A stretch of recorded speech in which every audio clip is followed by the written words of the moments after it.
afternoon, sir. Good afternoon. We are the students of Pamantasan ng Lungsod ng Muntinlupa, taking up Bachelor of Science in Business Administration, majoring in Operations Management. As a part of our academic requirements, we are required to interview about human resource management, which we all know that you are a part of a human resource staff Yes. in your company. Yes. So okay, so we have some few questions lang to ask you. Okay, our first question is, can you give us an example of a time you had a conflict with a team member? We had a conflict sometimes in assessing the orientation because my position in the HR is assessing the general orientation. So, yun. And minsan may mga misunderstanding kami na hindi pagkakaunawaan, like yung yung dapat na gagawin namin is hindi kami nakakaintindihan. Pero a little bit na aayos naman namin yun. Kasi hindi naman siya ganun ka-conflict. Okay. How did you handle it? Yun. So, nag-apologize lang kami with each other and accept those wrongs na nagawa namin. Then, inaayos na lang namin yung mga dapat na ihanda namin or i-accommodate dun sa general orientation. Can you tell me about a time you made a mistake at work? I made a mistake.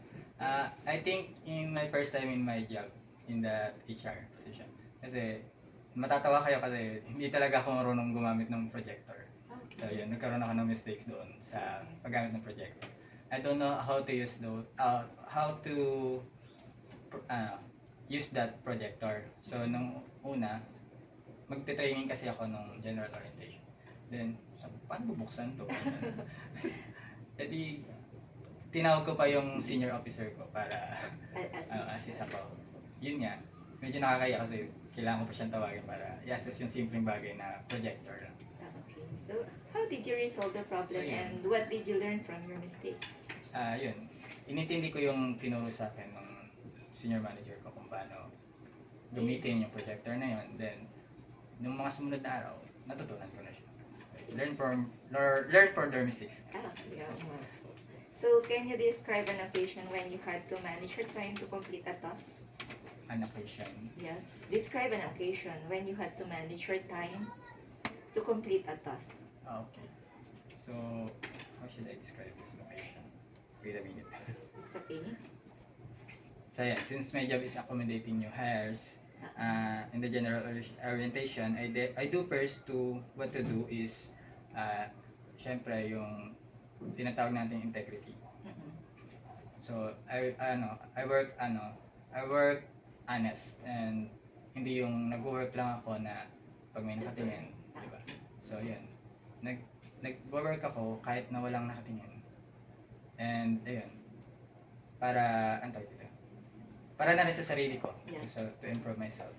And magamit ko hindi lang para sa akin, kundi para mapakita ko rin para sa akin. So, can you describe an occasion when you failed a task? Then, why did you learn from it? Fail the task.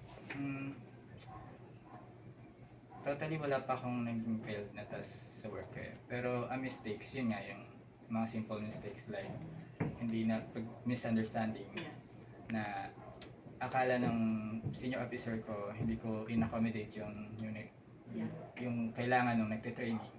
Pero may ginawa pa kasi ako na unahin dapat bago ko siya i-accommodate. Kaso in-accommodate ko siya. Ang akala nga lang nung manager ko, hindi ko siya na-accommodate. Pero yun nga, nakinig na lang, in-accept ko na lang. Kasi syempre, yung pag-accept naman is para din naman sa atin. Yeah, true. So kung pagsasabihan tayo, i-accept na lang natin. Can you tell me about a time you took the initiative in your career? And then, what was your motivation for doing so?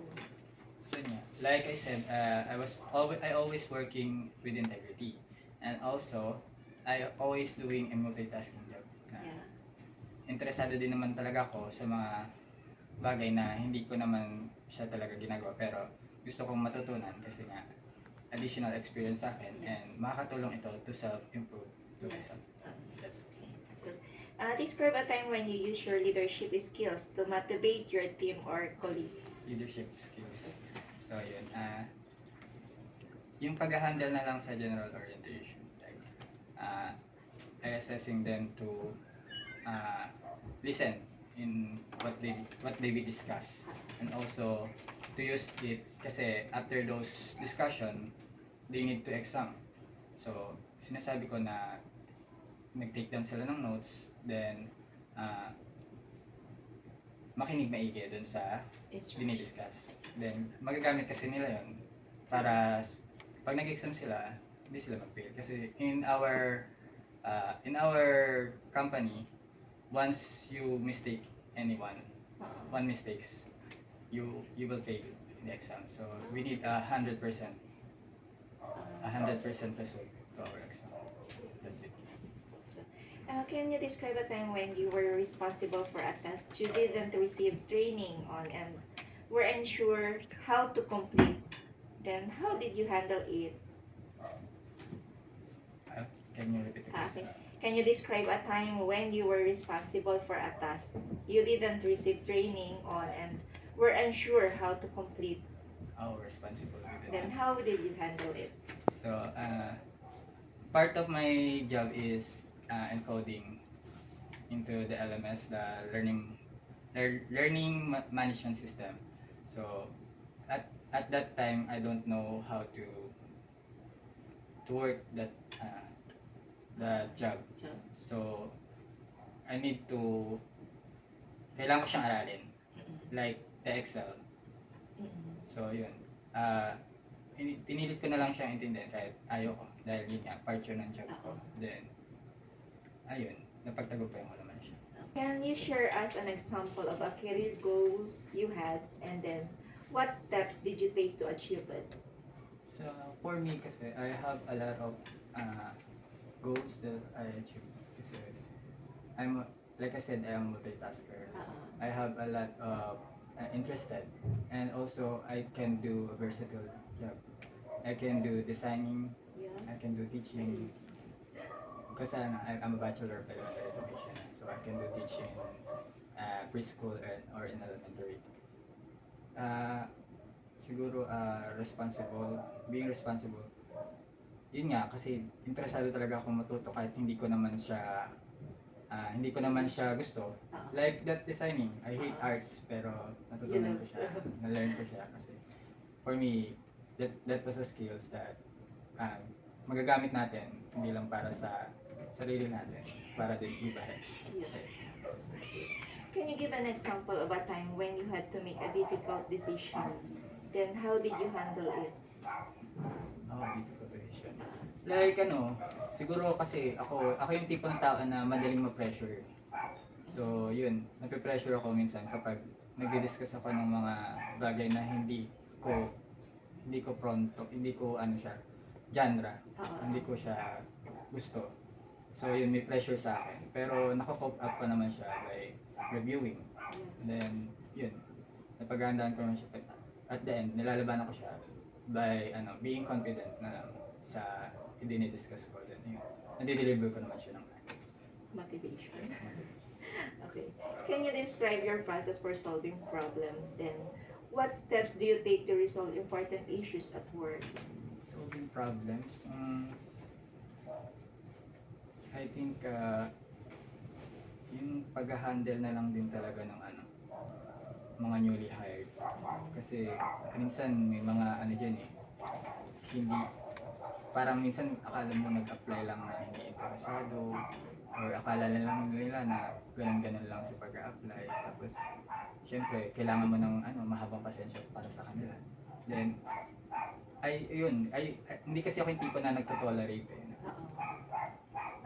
okay lang yan, ganyan. Hindi. So, minomotivate ko sila na ayusin nila dun sa ginagawa nilang yun pa lang, sa orientation pa lang. Dahil, kasi para sa kanila yun. Pag hindi nila inayos yun, so dun pa lang, parang hindi na sila qualified as mag-work dun sa aming company. So yun, I do motivate them to understand what they discuss or what they need to learn about those discussions. So that will be all for our questions and interviews. And thank you very much for sharing your time with us, Thank you. your precious time.